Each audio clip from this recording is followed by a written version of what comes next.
Assalamualaikum warahmatullahi wabarakatuh. Alhamdulillahilladzi faddala bani Adam bil ilmi wal amal ala jami'il alam.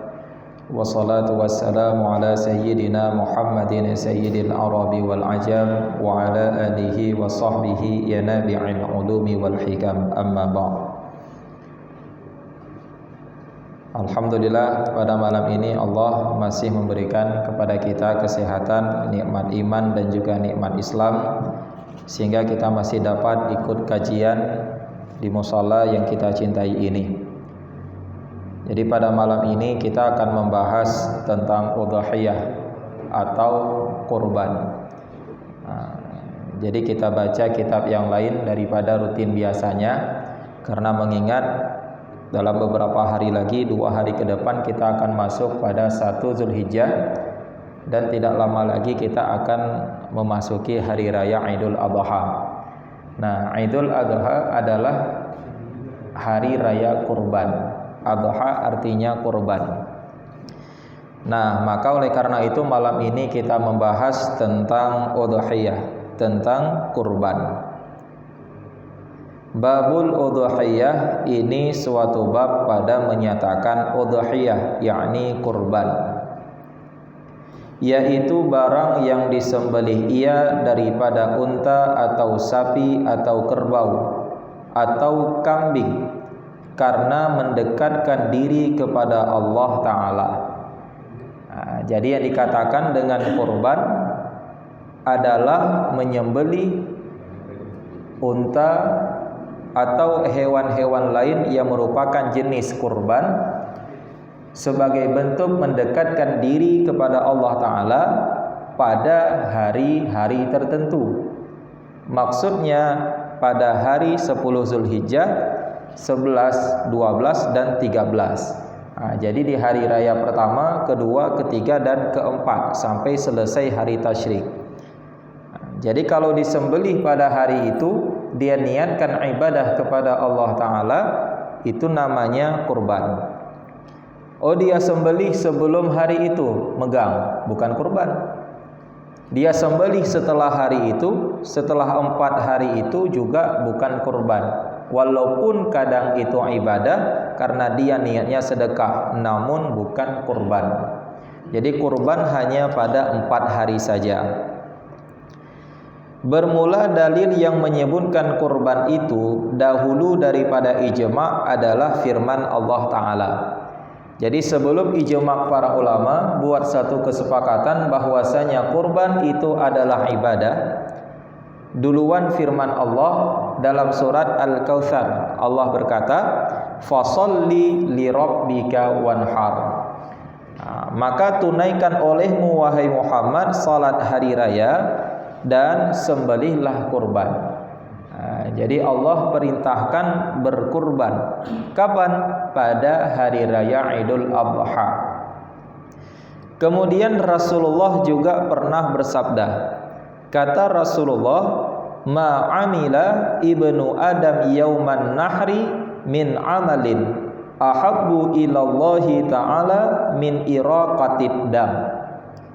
Tidaklah amalan seorang anak Adam pada hari raya yang dilakukan yang lebih Allah suka memandang daripada menumpahkan darah. Jadi amalan yang paling Allah sukai di hari Idul Adha itu adalah menyembelih hewan kurban. Tidak ada yang lain dari itu, kata Rasulullah, yang lebih Allah suka kecuali menyembelih hewan kurban. Sesungguhnya kurban itu akan datang pada hari kiamat dengan segala tanduknya dan dengan segala kukunya. Dan sesungguhnya darah daripada sembelihan hewan kurban itu, kata Rasul, sungguh dia akan jatuh pada satu tempat yang sangat mulia di sisi Allah sebelum jatuh dia di atas permukaan bumi. Nah, jadi kurban yang kita sembelihkan di hari kiamat, dia itu akan dibangkitkan oleh Allah. Dia datang bersaksi kepada kita yang berkurban di hadapan Allah. Dia bersaksi bahwa kita orang yang berkurban. Kemudian hewan yang berkurban itu, kata Rasulullah, dikala kita sembelih lehernya, ya, darahnya itu sebelum tumpah di atas bumi, duluan darahnya itu jatuh pada tempat yang sangat mulia di sisi Allah, baru jatuh ke bumi. Artinya itu darahnya mengalir di tempat yang sangat mulia. Darahnya bisa menjadi bukti dihapuskan dosa orang-orang yang berkorban.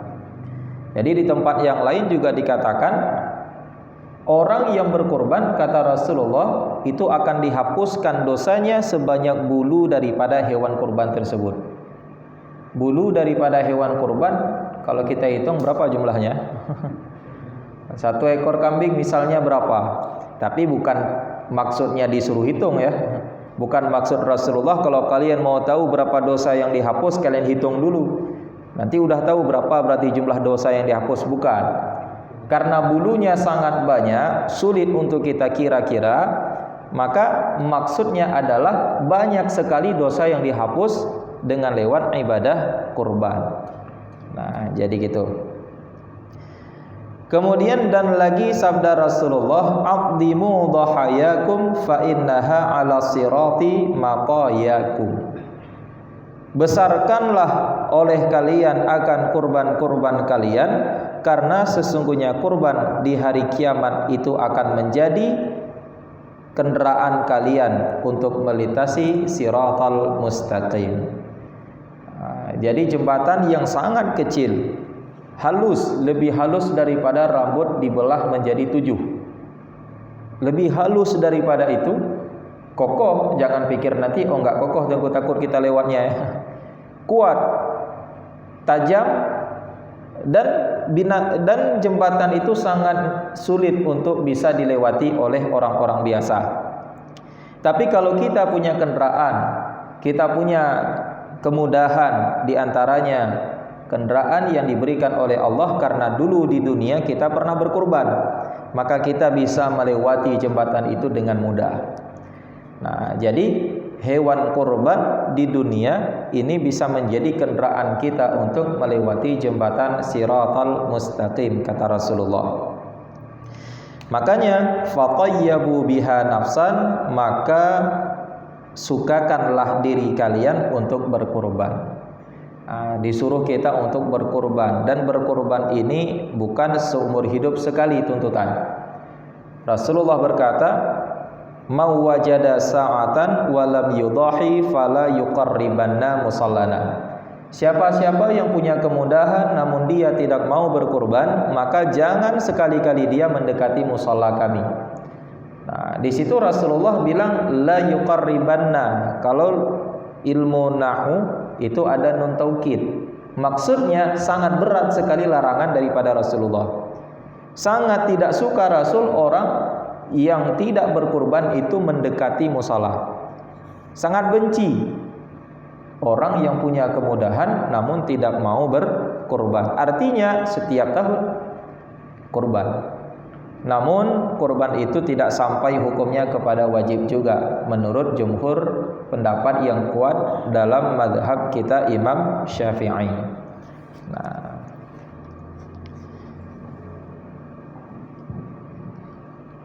syahdan bahwasanya kurban itu sunnat muakkadah.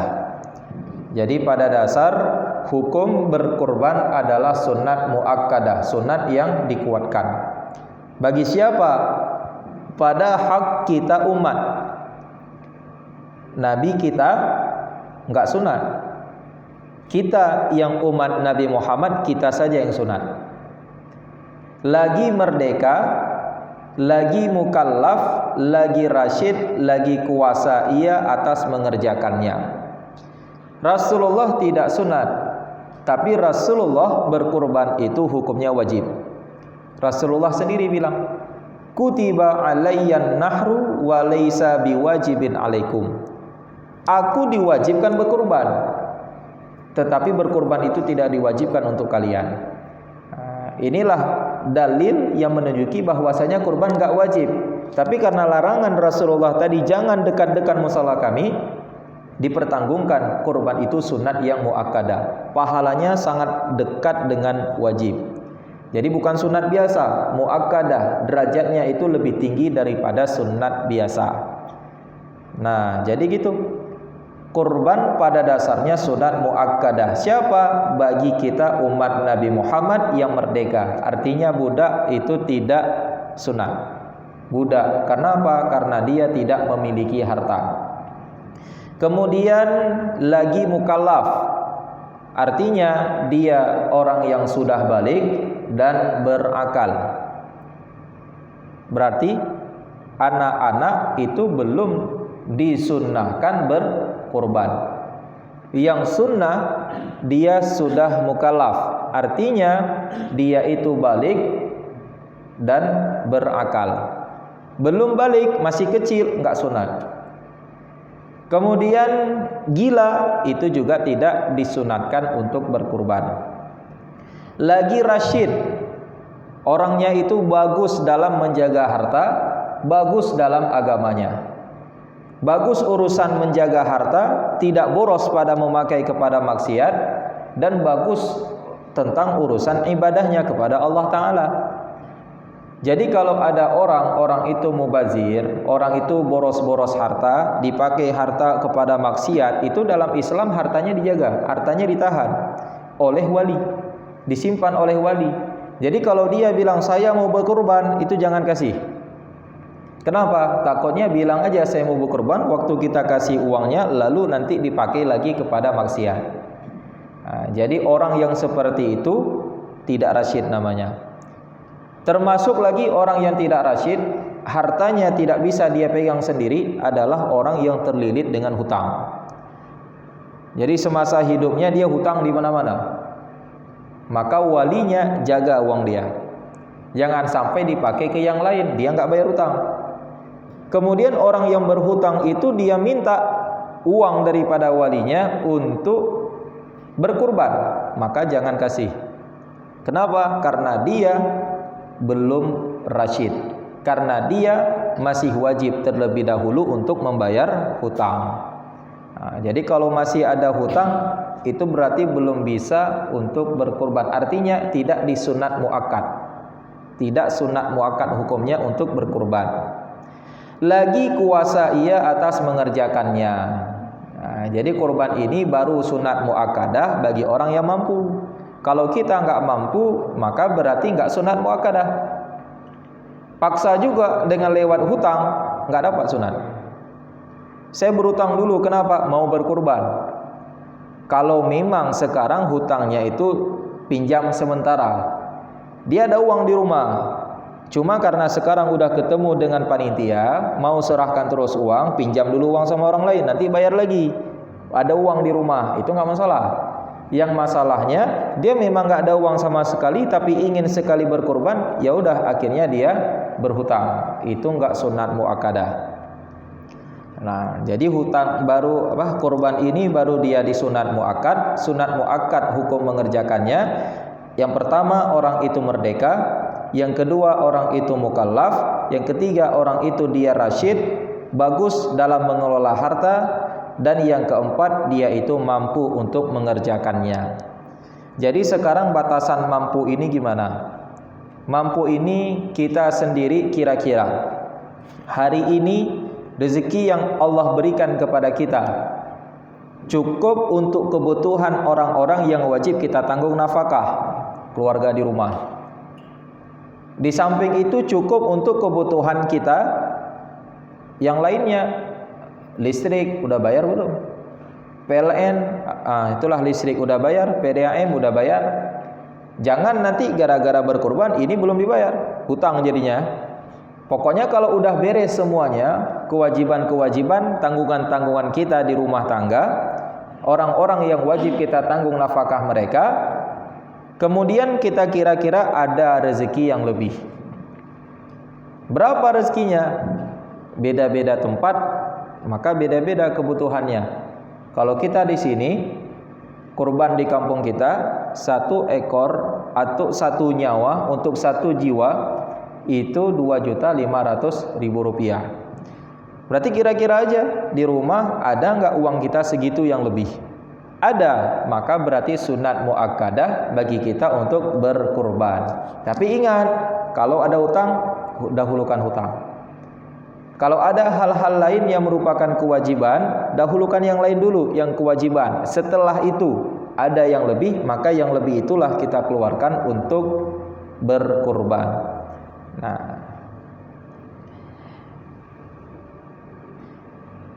jadi tadi dikatakan orang yang berkurban itu mesti mukallaf. Artinya dia baru sunat apabila telah balik dan berakal. Tetapi boleh-boleh saja bagi wali mengorbankan yang diwalikannya daripada harta dirinya, seperti barang yang lagi akan datang kenyataannya. Gimana? Seorang ayah dia mau mengorbankan untuk anaknya yang masih kecil. Boleh. Ayah niatkan kurban untuk anak-anak yang masih kecil, boleh. Tapi kalau ditanya sunat atau enggak sunat. Yang sunat untuk sendiri ayahnya. Kenapa? Karena anak masih belum balik. Kalau belum balik itu belum sunat muakkadah. Bila dikerjakan juga itu hukumnya boleh-boleh saja. Sah, kurbannya sah. Tapi yang lebih dituntut itu sebenarnya pada diri si ayah. Karena ayah yang punya harta. Dan ayah punya kemudahan. Anak memang enggak punya harta, belum kerja. Anak kalaupun dia punya harta namun dia belum mukallaf. Misal anaknya kaya, banyak sedekah-sedekah dari orang, anak ini uangnya banyak. Namun karena dia belum mukallaf, belum balik, maka dia itu juga tidak dituntut untuk berkurban. Nah, jadi kalau ayah mau berbuat itu bisa-bisa saja dia niatkan untuk anaknya. Namun ingat, yang lebih dituntut berkurban sebenarnya ayah. Karena ayah yang punya harta dan ayah yang dianggap orang yang punya kemampuan. Mau wajada sa'atan, siapa-siapa yang punya kemudahan, walam yudahi, dan dia tidak mau berkurban, fala yuqarribanna musallana, maka jangan sekali-kali mendekati musalla kami. Itu yang dituju bagi orang yang punya kemudahan. Nah,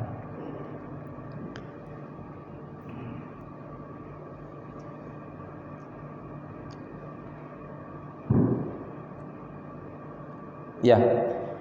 Jadi tiada wajib kurban itu melainkan dengan nazar. Pada dasarnya hukum berkurban adalah sunat muakkad. Namun dia itu bisa jadi wajib bila dinazarkan. Ya, kita nazar seperti dikatanya lillahi alayya an adhiya bihadhihi. Karena Allah Ta'ala wajib atasku berkurban dengan binatang ini. Dia tentukan, saya wajibkan atas diri saya mengorbankan binatang ini karena Allah Ta'ala.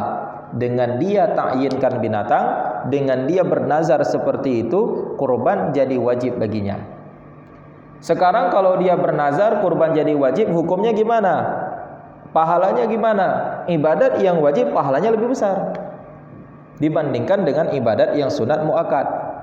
Namun ada ketentuan-ketentuannya. Bila kurban itu sudah jadi wajib, dia nggak boleh sama sekali makan untuk dirinya sendiri, haram. Walaupun sebagian kecil haram. Kalau sudah jadi kurban wajib, semuanya wajib disedekahkan. Haram dia makan untuk sendiri. Beda dengan kurban sunnah, boleh makan sendiri. Makan sedikit untuk sendiri, kemudian disedekahkan. Yang wajib enggak. Nah, jadi bisa jadi wajib dengan lewat dinazarkan atau dengan ta'yin, seperti dikatanya hadhihi udhiyah. Binatang ini adalah kurbanku.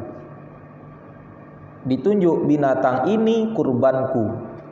Aku jadikan binatang ini kurbanku, itu jadinya wajib. Maka bila demikian haram untuk dimakan sedikit pun daripada daging hewan kurban tersebut. Iya. Iya. Yang lagi yang itu wajib dan sunnah. Benar jangan Ya.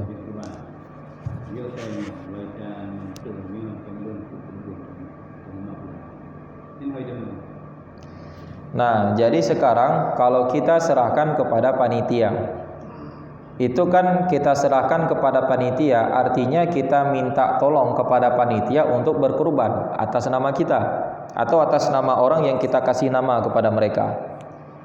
Itu kalau dalam akad fikih masuk dalam bab wakilah atau wakalah. Posisi wakil sama seperti muwakil. Siapa wakil? Orang yang terima amanah. Siapa muwakil? Orang yang memberikan amanah. Jadi seseorang waktu dia berikan uang kepada panitia, itu sama dengan dia minta tolong kepada panitia berkorban atas nama dia. Posisi panitia wakil sama seperti muwakil. Artinya kalau panitia takyinkan binatang, panitia bilang ini kurban si fulan, itu kurban si fulan, ini kurban yang lainnya lagi, dengan ditakyin oleh panitia, itu juga bisa menjadi kurban wajib. Jadinya gimana? Orang yang tadinya berkorban haram untuk makan daripada daging kurbannya. Nah, ini memang hati-hati sekali ya. Jadi untuk panitia di kampung kita, kadus-kadus terutama, itu waktu terima uang kita udah sarankan, jangan sekali-kali takyin binatang. Kemudian panitia waktu beli, jangan sekali-kali takyin binatang, beli aja. Kemudian ini untuk kurban, kan nggak dibilang untuk nama siapa, nggak masalah. Karena dia nggak bilang ini untuk kurban fulan. Beda dengan punya sendiri, kambing sendiri, ini kurban saya, maka jadinya wajib. Atau kambing punya kita bilang terus ini kurban, jadinya wajib. Sedangkan panitia bilang ini kurban, kurban siapa? Orang yang kasih nama sampai ratusan orang. Maka panitia dengan berkata seperti itu belum wajib. Baru wajib kalau panitia bilang ini lembu nomor 1, kurban atas nama pulan sampai 7 orang, jadinya wajib. Ini yang bahaya. Jadi yang udah-udah kadang kita seperti itu ya. Kali ini kita buat jangan lagi seperti itu. Jadi kalau panitia buat pengumuman sekarang penyembelihan kurban nomor 1, ya udah gitu aja. Untuk nama cari tahu sendiri. Kalau misalnya kita mau tahu kita di urutan berapa, cari tahu sendiri. Kalau panitia tentukan, takyinkan, maka langsung jadinya itu wajib. Kenapa? Karena kayak tadi, al-wakil kal muwakil. Orang yang terima amanah untuk menjalankan sesuatu ibadah, dia itu sama seperti orang yang sebenarnya menjalankan ibadah itu sendiri, tapi nggak mau buat sendiri. Kayak gitu juga posisinya wakil itu pada wali nikah. Karena kadang-kadang ada seorang ayah, dia nggak mau nikahkan anak perempuannya sendiri. Kenapa? Karena nggak siap dia untuk ngomong, takut misal, sehingga dia minta, Tengku tolong saya wakilkan kepadamu untuk menikahkan anak perempuan saya. Itu baru sah diwakilkan kepada orang kalau dirinya sendiri sah untuk menikahkan. Ayahnya nggak fasik, ayahnya tidak berbuat dosa besar dan tidak pernah melakukan dan tidak berkekalan dengan dosa-dosa kecil. Jadi sekarang ayahnya salat nggak ada, dia wakilkan kepada Tengku, Tengkunya nggak sah nikahkan anak perempuan ini. Kenapa? Karena ayahnya sendiri nggak sah. Kalau nggak sah dibuat sendiri, maka diwakilkan kepada orang juga nggak sah. Sekarang nggak berani aja Tengku sembelih kurban, maka wakilkan kepada panitia yang buat. Itu panitia yang buat, jangan melakukan hal-hal yang bisa memudaratkan orang-orang yang berkurban. Jadi tanggung jawab besar ya. Jangan sampai kita mau dapat pahala maka jadinya dosa. Iya. Itu setiap sapi yang akan disembelih itu sudah dikalungkan nama 7 orang. Iya. Dan kita memang yang berkorban itu menyaksikan di situ. Iya. Tapi dia menyebutkan nama orang-orang yang berkorban itu sapi itu bagaimana? Gini, kalau disebutkan nama ini adalah kurban pulan oleh panitia, jadinya wajib. Cuma ditulis itu tanda namanya. Tulis itu untuk tanda, jangan tertukar. Itu nggak masalah dengan diri tulisan. Bukan nazar. Nazar itu ucapan keluar daripada mulut. Nah, sekarang kalau misalnya mau sebutkan nama kan perlu dibaca doa. Itu niat, jangan dibaca. Niat dalam hati, lembu ini kurban bulan. Ini kurban mereka ya Allah, terimalah untuk mereka ya Allah. Itu bilangnya dalam hati, niat. Tapi biasanya dibaca. Biasanya nggak dibaca besar. Biasanya nggak dibaca besar. Khususnya kalau di kampung kita nggak baca besar. Yang baca besar itu yang pakai mic di sana. Waktu niat dalam hati. Niat dalam hati kita baca nama. Kita baca dalam hati, kemudian langsung kita sembelih. Oh, cuma sekarang misal, ya, udah kita ngelak-ngelak supaya jangan jadi wajib, jadinya wajib juga. Gimana? Berarti orang yang berkorban nggak boleh makan daging kurbannya sendiri. Tapi tahun lalu kita udah mulai terapkan itu. Kurbannya karena sangat sulit kita jaga. Kebanyakan zaman sekarang orang memang rata-rata udah kurbannya jadi wajib. Rata-rata orang tetap takyin binatang sendiri. Sampai ke sana tanya lagi ke panitia, yang mana lembu kami?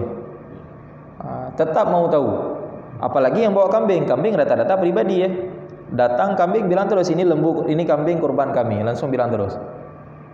Sebenarnya waktu datang bawa bilang aja, tolong sembelih ini pada hari raya nanti. Ini namanya. Udah cukup gitu aja. Sembelih di hari raya kan maksudnya kurban. Tapi dengan bilang tolong sembelih di hari raya itu nggak jadi wajib. Tapi kalau dibilang ini kambing kurban kami, itu jadinya wajib. Makanya karena sulit untuk kita jaga, kita udah terapkan antisipasinya. Supaya jangan sampai termakan yang haram, kita bagi-bagi yang udah-udah. Jadi kita bagi ya.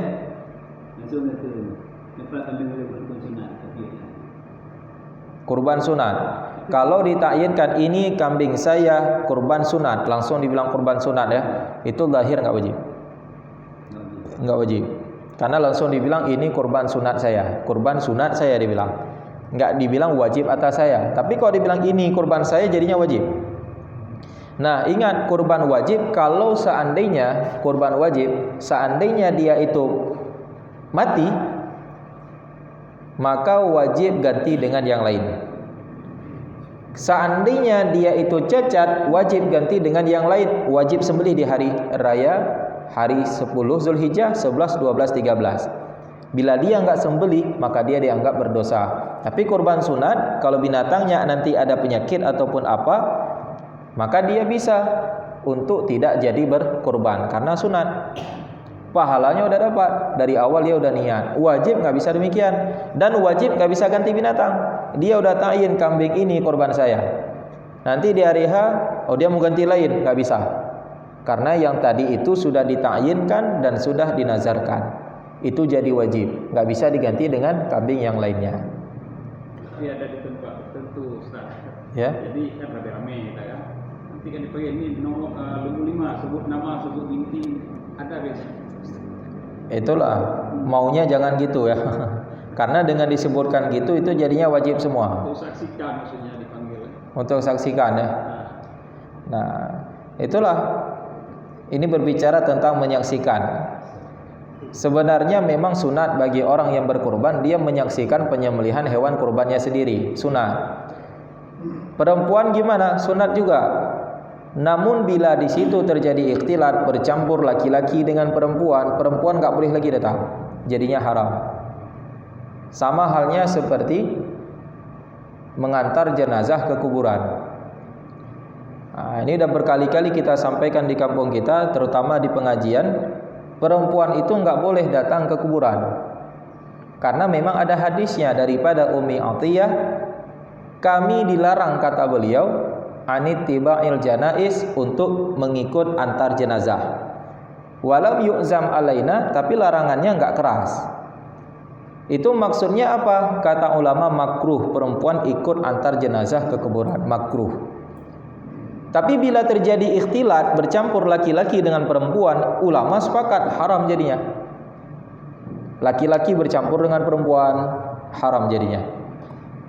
Ini sekarang waktu datang perempuan ke kuburan, dia berdiri pas di kepala kuburan, di kaki kuburan, berdiri pas di tempat ditanamkan jenazah. Di situ laki-laki, orang yang gali kubur, orang yang tanam balik kuburnya laki-laki.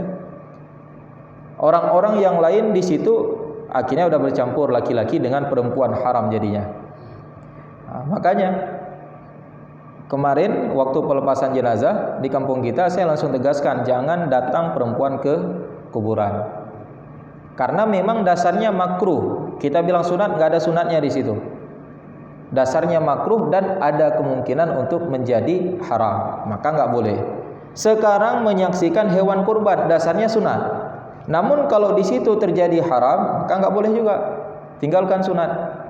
Oh, mau lihat dari jauh nggak masalah. Yang jangan datang dekat, saksikan bercampur laki-laki dengan perempuan. Nah, jadi kembali ke yang tadi, untuk menyaksikan memang sunat. Tapi panitia buat cara jangan sampai itu binatangnya jadi wajib. Jangan sampai jadi wajib. Oh, seandainya jadi wajib juga, dibilang, kalau nggak dibilang nggak enak rasanya. Ya udah, kita wajib kita pisah. Atau orang yang berkurban langsung kita bilang jangan makan daging. Kenapa? Tentukan kurbannya udah digabung dagingnya. Digabung daging dia, lembu dia dengan lembu yang lainnya, diaduk-aduk, kemudian nanti dibagi. Kan nggak tahu lagi yang mana. Nah, itu kembali kepada kaidah kalau bertemu najis, kalau bertemu yang halal dengan yang haram, maka dikerasi yang haram, bercampur. Bercampur yang halal dengan yang haram, maka dikerasi yang haram. Maksudnya haram semua. Iya.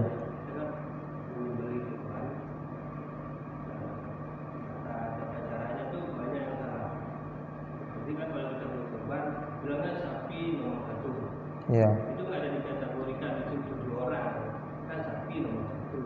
Iya. Jadi Pak Ridho tadi bilang dagingnya sudah bercampur. Tapi yang di masjid kita tuh banyak salahnya daripada betulnya. Jadi kalau sapi itu biasanya kan yang nomor 1 itu dipotong satu kelompok. Di situ kalau memang sapi itu sudah wajib, ya orang punyanya sudah otomatis nggak makan, itu nggak kasih lagi ke rumah yang punya sapi tadi. Itu otomatis dia udah nggak makan. Iya. Tapi saya perhatikan sapi itu udah dipotong nomor 1, nomor 2, nomor 3, itu dagingnya dibawa terus semua sana. Iya. Tapi kan nggak tahu lagi kita yang mana wajib yang mana yang sunnah. Iya. Nah, itu kan. Itu yang pertama. Yang kedua, biasanya yang kurban itu dagingnya itu dipisah yang untuk yang berkurban. Setelah dipisahkan untuk berkurban, dan sisanya itu baru dibagi-bagikan. Jadi ini enggak yang berkurban, nggak tahu yang mana yang punya, udah diadu-adu terus semua. Tapi nggak tahu yang mana yang orang punya berkurban. Iya. Yang berkurban itu agak lebih sedikit. Itu. Nah, jadi kan kalau untuk pertanyaan yang pertama, di kampung kita pertama kali kita terapkan itu tahun lalu. Dipisah hewan kurban. Ada pengurban lembu 1 sampai dengan lembu 10. Itu lembu 1 sampai dengan lembu 10 dipotong, disembelih dan dicincang kecil-kecil sampai dengan dibungkus di satu tempat. Kemudian lembu 11 sampai dengan lembu 20 itu dicincang di tempat yang lain sampai dibungkus terus. Nama-nama yang tercantum pada lembu 1 sampai dengan lembu 10 mereka ambil di lembu 11 sampai lembu 20. Nama-nama yang tercantum di lembu 11 sampai lembu 20 mereka ambil di lembu 1 sampai dengan lembu 10. Tahun lalu kita terapkan seperti itu. Itu untuk menghindar jangan sampai mereka makan haram. Pengurban 1 sampai 10 mereka ambil daging di 11 sampai 20. Pengurban 11 sampai 20 mereka ambil daging di 1 sampai 10. Makanya kemarin kita bagi 2 tumpuk kerja. Yang kerja di SD, sekolah SD, dan sebahagiannya lagi kerja di lapangan voli. Nah, itu lembu 1 sampai 10 bawanya ke sana. Kemudian lembu 11 sampai 20 kerja di lapangan voli. Kemudian nama-namanya gitu juga kita pisahkan. Itu untuk menghindar daripada makan haram. Kita seberapa bisa hindar, kita hindar. Dan ujung-ujungnya itulah cara kita buat. supaya jangan sampai termakan yang haram bagi pengurban. Kemudian kalau misalnya yang kurban itu dia berkurban, dia makan misal kurban sunat, dia makan itu lebih banyak daripada yang dia sedekahkan kepada orang, itu nggak masalah. Orang-orang 1 kantong dia kasih, dia ambil 2 kantong. Bahkan sampai 1/3 pun dia boleh. 1/3 dari hewan kurban dia ambil sendiri. Lebih daripada itu udah makruh. Kalau gitu untuk apa kurban kalau makan sendiri semua? Nah, jadi sampai 1/3 malah dia bisa untuk makan. Iya, silakan. Niat tadi Iya. cukup menarik bagi saya. Gimana kalau untuk menghindari adanya haram tadi, si pengorban ini bilangnya pertama kali seperti bapak bilang sunnah, kan itu kurban sunnah. Tapi pada saat pemotongan kurban itu disebutkan nama panitia, karena itu tidak kawan si panitia ini. Nah, ini yang diambil sahnya itu niat yang pertama atau yang kedua? Itu yang pertama.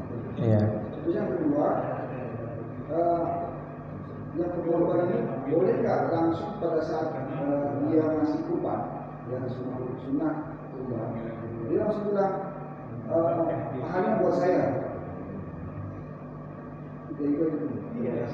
Iya. Nah, jadi sekarang kalau seandainya orang itu berkurban, awalnya dia bilang ini kurban sunat saya. Dia bilang sunat.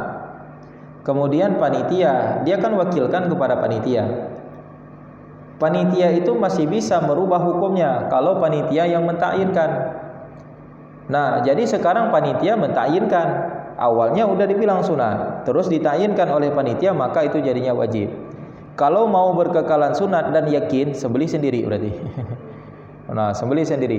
Cuman sekarang kita kan nggak sembelih sendiri, kita serahkan ke panitia. Panitia seberapa maksimal mungkin dia buat cara jangan sampai wajib punya orang. Tapi tetap ada nanti 1-2, karena panitia bukan 1 orang, ramai ya. Nah, panitia orang yang bekerja. Sebenarnya kita udah terapkan berkali-kali, jangan sampai bilang ini kurban siapa. Jangan bilang gitu, karena dengan bilang seperti itu, panitia itu bisa menjadikan kurbannya wajib. Panitia nggak bilang, orang yang berkurban tanya. Orang yang kurban tanya, mana lembu kami? Oh, ini kurban kami. Nah, ini lembu kurban kami. Ini kambing kami. Dengan dia berkata demikian, jadinya ta'yin juga, jadinya wajib juga.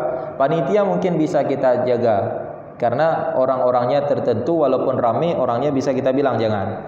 Tapi orang yang berkorbannya, karena nggak semuanya ikut pengajian, jadi nggak mungkin juga sekali kita bilang semua. Ya gitu. Sebenarnya waktu hari H, tapi nggak bisa juga waktu hari H. Kenapa? Karena sebelum hari H, kalau misalnya ada lembu mandiri, lembu yang beli sendiri, dikasih ke kita, itu mereka waktu antar langsung bilang terus, ini lembu kurban kami. Nah, dengan berkata demikian jadinya wajib. Jadi sekarang 1 saja yang jadi wajib itu sulit untuk kita jaga. Kan udah digabung semua. Makanya cara terakhir yang kita buat itulah dia pisah. Lembu 1 sampai 10 itu nama-nama mereka pengurban 1 sampai 10 ambilnya 11 sampai 20. Nama-nama 11 sampai 20 ambilnya di lembu 1 sampai 10. Cuman ada kekurangan-kekurangan dalam bekerja, setidaknya kita udah berusaha. Oh, nanti tengku ada orang yang lasak tangannya udah dicampur-campur, itu orang itu yang dosa ya. Nah, kita nggak sanggup pikir ke situ juga. Pokoknya kita udah berusaha pisah. Oh, misalnya ada orang-orang yang lasak tangannya, itu biar dia sendiri yang tanggung dengan Allah. Nah, gitu. Nah, kalau kita kan suruh beli lembu sama orang, ya kan pasti dia menceritakannya orang lain, kita Ya. tahu bagaimana komunikasi dia dengan orang jual lembu itu. Kan pasti tersebutkan itu misalnya untuk kurban. Nah, jadi gini, ini beda. Itu kita minta tolong orang untuk membeli. Dia itu wakil kita bukan pada kurban, tapi wakil kita pada pembelian. Dia bisa menjadi orang yang membeli ganti kita. Kita kasih uang ke dia. Orang yang membeli, waktu dibeli, saya beli lembu ini. Untuk apa lembunya? Untuk kurban. Itu nggak masalah, karena dia wakil kita sebagai pembeli, bukan sebagai pengurban. Sedangkan orang yang panitia wakilah sebagai pengurban. Jatah kita yang berkurban, tapi kita minta tolong orang. Ini bedanya. Kalau kita minta orang untuk membeli hewan kurban kita, tolong beli hewan satu, tolong beli kambing satu untuk saya. Buat apa? Untuk kurban. Nah, ya udah dibeli terus. Waktu dibelinya ditanya sama penjual, "Ini saya cari kambing satu untuk kurban." Buat apa kambingnya? Untuk kurban. Dengan berkata seperti itu nggak jadi wajib. Kemudian kita juga, kalau misalnya kita beli sendiri, kita pergi ke tempat jual kambing, kita bilang saya mau beli kambing, untuk apa? Untuk kurban. Nah, itu belum wajib. Kenapa? Karena kambing belum beli. Yang jadinya wajib dikala kambing itu udah milik kita. Kambing udah punya kita, terus kita bilang ini kambing kurban saya. Panitia waktu beli itu belum wajib. Cari lembu untuk apa? Untuk kurban, belum wajib. Kapan wajibnya? Kalau nanti lembu udah dibeli terus ditakyin. Dibilang terus lembu ini kurban bulan itu jadinya wajib. Maka jangan sampai ngomong seperti itu. Nah, Satu lagi tadi tuh dijawab untuk yang kalau seandainya yang pengurban langsung menentukan dia bagian mana daripada kurbannya, itu nggak masalah bila kurban sunat.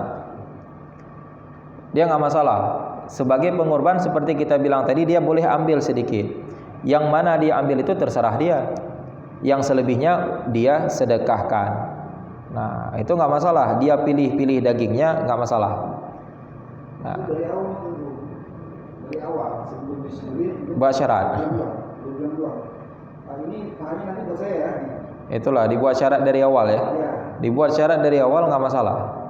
Nggak masalah. Jadi dia itu boleh. Nah, kenapa? Karena itu sunat. Kalau sunat berarti dia boleh makan sendiri. Dan yang boleh makan sendiri dari awal dia takyinkan, saya minta pahanya aja. Itu boleh juga selama tidak lebih daripada 1/3 dari total semua yang dikurbankan. Kalau lebih daripada 1/3 itu jadinya makruh. Nah, gitu.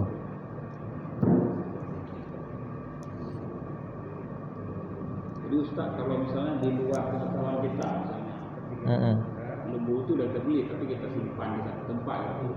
Iya. Ada orang yang tahu gitu, wah itu untuk kurban kita, dia kan nggak tahu kita ada dia bilang atau nggak tahu kita. Enggak, orang itu kan bukan wakilah kita. Yang wakilah kita panitia. Ada orang bilang-bilang itu lembu kurban pula, lembu kurban atas nama kita, dibilang lagi dah. Itu kalau dia bukan panitia nggak ada urusan. Itu orang lain. Kita yang berurusannya sekarang kalau kita yang ngomong atau panitia yang bilang. Panitia itu zahir, yang dikatakan panitia orang yang udah di SK-kan oleh kecil lah sekurang-kurangnya. Nggak semua juga yang datang ya, karena ada sifatnya gotong royong. Waktu hari kan ramai orang datang. Nah, itu sifatnya gotong royong, menyelesaikan cincang sampai dengan selesai. Zahir yang dimaksud panitia hanya yang di SK-kan saja, karena mereka wewenangnya lebih luas. Waktu dikasih uang itu lebih, mereka tasarufkannya lebih luas, mereka yang beli. Sedangkan orang-orang biasa kan nggak berani datang langsung beli, minta uang nggak berani. Cuma panitia inti yang beli, panitia inti yang pegang uang, panitia inti yang mempergunakan kemana saja pengeluarannya itu yang menentukan panitia inti. Nah, itu zahir yang dimaksud panitia yang menjadi wakil kita itulah mereka. Nah, orang-orang yang ada nama dalam SK ya gitu. Satu lagi kalau misalnya kan di kampung tuh tumpu misalnya Pak Foto. Iya. Artinya kan pasti tertuju kan ke dia nanti kita wakilah. Tapi kalau misalnya kita belum bilang apa-apa, artinya dia belum sebagai wakilah kita. Karena pada saat hari H itu kita datang, baru kita sebutkan gitu. Itu bisa seperti itu. Kita datang, kita sebutkan maksudnya baru kita wakilkan ke dia gitu. Selama ini kan kita ngomong apa-apa ke dia gitu. Selama ini nggak bilang apa-apa. Nah, supaya jangan jadi wakilah gitu, mana Iya. dia juga tahu itu untuk ngomong gitu. Sekarang gini, sekarang kadang-kadang wakilah tapi nggak perlu bilang lagi akad. Ada juga, udah gara-gara udah maklum ya. Gimana? Selama ini kan langsung bilang terus kepada kadus. Itu udah jadi wakilah sebenarnya. Bilang ke kadus ini uang untuk kurban. Kan nggak ada kasih uang gitu aja. Kok kasih uang gitu aja, kadusnya pikir nih dari rezeki kadus. Nah, pasti dibilang ini uang untuk kurban. Nggak mungkin nggak dibilang untuk kurban. Tapi dengan dibilang ini untuk kurban atas nama fulan, berarti dia sudah wakilah. Nah, ya gitu. Jadi dengan dikasih uang ke panitia itu pastinya ada dibilang untuk kurban. Biar lebih jelas. Karena kalau dibilang ini uang, itu terserah kardus kemana mau pakai. Nah, jadi dengan dia berkata demikian itu sudah terkira dengan wakilah juga. Artinya nanti waktu disembelih kurban itu panitia harus niat. Kalau nggak niat udah nggak sah kurban orang. Tapi berbicara tentang niat ini juga ada kemudahan. Tapi dengan catatan kurban udah dibeli ya. Kurban udah dibeli. Diniat terus sama orang yang berkurban. Diniat terus, ya Allah ini lembu kurban saya. Niat dalam hati bukan dibilang. Terimalah untuk saya ya Allah. Baru nanti disembelih boleh. Enggak diniatkan lagi oleh penyembelih. Cuman untuk ihtiyat hati-hati penyembelih tetap niat. Panitia tetap niat. Walaupun orang itu ada niat atau enggak itu terserah mereka yang berkurban ya. Nah, penyembelih tetap niat. Itu untuk berhati-hati. Kadang nanti ada orang lupa niat. Nah gitu. Jadi niatnya kapan? Niatnya itu boleh dikala sembelih, bisa juga sebelum sembelih. Karena nanti mau fokus nih, takut salah sembelih. Karena kalau salah sembelih punya orang udah jadi bangkai nanti. Penyembelihan hewan kurban kalau salah sembelih bangkai jadinya. Gak boleh dimakan satu pun juzuk daripada hewan tersebut. Nah, jadi sekarang untuk biar fokus waktu sembelih, sebelum sembelih dia baca dulu nama. Dalam hati, ini kurban pulan, terimalah ya Allah untuk mereka. Udah diterima, udah dibaca seperti demikian, kemudian langsung sembelih, boleh. Sedikit sebelum dia untuk penyembelihan. Karena iya, waktu penyembelihan itu pisau jangan terangkat. Sengaja angkat pisau, lagi sembelih masih tengah sembelih, pertengahan belum habis urat yang wajib dipotong, angkat tangannya, maka kembali disembelih kali yang kedua membuat itu bangkai. Wajib sekali sembelih terputus urat marek dan urat halkum, jalur udara dan jalur masuk makanan. Dua itu wajib putus. Adapun kiri kanan wadjen, ini sunat namanya. Ini sunat hukumnya. Urat kiri kanan, urat tengah ini wajib putus, 2 buah wajib putus. Dengan sekali dia letakkan pisau. Jangan dia tarik satu urat dulu, dia angkat tangan, kemudian dia tarik lagi kali kedua. Kalau ini udah pasti putus, lihat lembunya masih goyang-goyang, kemudian dikembalikan lagi kiri kanan. Ini boleh. Tapi bagusnya dari awal waktu dia tarik tadi ini putus, ini juga putus. 4 urat yang putus. 2 wajib, kiri kanan ini sunat. Kenapa? Karena ini bisa mempercepat mati binatang. Makanya sunat untuk disembelih juga. Nah, jadi kalau misalnya waktu disembelih terbanglah pisau karena lembunya lawan, itu kalau terbang enggak sengaja cepat-cepat ambil balik lagi. Sekarang udah terbang, tanya lagi gimana? Udah telat. Udah gabung misalnya. Nah, itu udah telat. Kembali lagi, maka jadinya membunuh binatang, menyembelih binatang dalam keadaan harkat madhbuh. Bukan dalam hayah mustaqirah. Dalam harkat madhbuh dia udah gerak-gerak, tapi gerak-gerak udah mau mati. Disembelih waktu itu binatang itu dianggap bangkai. Sama kayak kadang ada kejadian lembu ditabrak mobil. Lembu udah mau mati, masih gerak-gerak, datang kita sembelih bangkai. Kan masih ada nyawa tengku. Iya, tapi itu nyawanya gak bertahan lama lagi. Kecuali udah ditabrak dengan mobil. Tapi 3 hari kemudian masih hidup lembunya. Cuman udah patah-patah tulangnya. Nah, itu kita sembelih, itu gak masalah. Itu bukan bangkai. Ini udah dalam keadaan harkat madhbuh, gerak-gerak udah mau mati, kita sembelih dia. Ini jadinya bangkai. Nah gitu. Jadi memang sulit. Perkara penyembelihan ini bukan perkara enteng ya. Dan yang capeknya ya penyembelih ya. Di mana-mana yang berkorban yang paling berat tanggung jawab itu penyembelihnya nih. Salah dia sembelih kurban, akhirnya bangkai jadinya. Satu pun nggak bisa dimakan daging daripada hewan tersebut. Kalau putus kepala, putus habis disembelih, makruh, haram malah. Kenapa? Karena itu menyakiti binatang. Sekali sembelih habis haram. Atau dibalik dari atas dipukul ini ya, pakai apa? Kampak. Pakai kampak misal dipotong dari atas, putus semua. Jangankan lembu, misal contoh lain, ayam. Bukan dari sini dipotong, dari bagian belakang. Putus kepalanya, itu enggak bangkai. Enggak bangkai, cuma haram. Kenapa? Karena cara itu terlalu menyakiti. Nah, dia yang dianjurkan lewat depan. Nanti bahasa kan kalau orang lagi berburuan akan menembak binatang, Ya. mengenali binatang jauh sampai ke tempat mati dia. Bisa Nah, ini beda cara penyembelihan binatang buruan. Kalau binatang buruan, tembak itu adalah cara penyembelihannya. Ataupun kita punya anjing, anjing berburu. Digigit sama anjing mati. Anjing ini juga salah satu alat menyembelihkan dia. Bagian digigit sama anjing nggak bisa makan. Itu binatang buruan. Ini binatang ternak. Binatang ternak cara menyembelihnya adalah dengan potong leher. Kalau dari tembak kena senapan, tunggu dulu. Ada baca bismillah, itulah baca bismillah, tembak terus ya. Ditembak, mati karena tembakan, itu sembelih dia, itulah ditembakkan itu. Artinya nggak perlu potong leher lagi. Nggak perlu potong leher. Tapi kalau dia lagi mau mati, kita potong lehernya, ini jadi bangkai. Karena dia dalam gerakan mau mati. Itu gerakan mau mati, kita sembelih, bangkai jadinya. Biar mati, habis tembak tunggu mati. Oh enggak mati, tunggu masih hidup baru sembelih. Nah gitu. Kemudian sekarang udah putus ini uratnya, udah putus masih hidup, itu masak terus juga nggak masalah. Nah ya kadang ada bebek ya, yang paling lama hilang bebek itu masih gerak-gerak dia. di kampung saat kebiasaan gitu, kalau dilihat masih gerak-gerak ambil pisau terus. Cepat-cepat. Nah, Ini nggak gerak lagi, tersangka lagi bawa oke. nah, itulah dia kalau misalnya masih gerak-gerak, itu nama gerakannya harkat madboh. Harkat madboh gerakan gara-gara disembelih ataupun gara-gara ditembak tadi ya. Itu udah mau mati dia. Harkat madboh itu udah mau mati, biarkan sampai dia mati.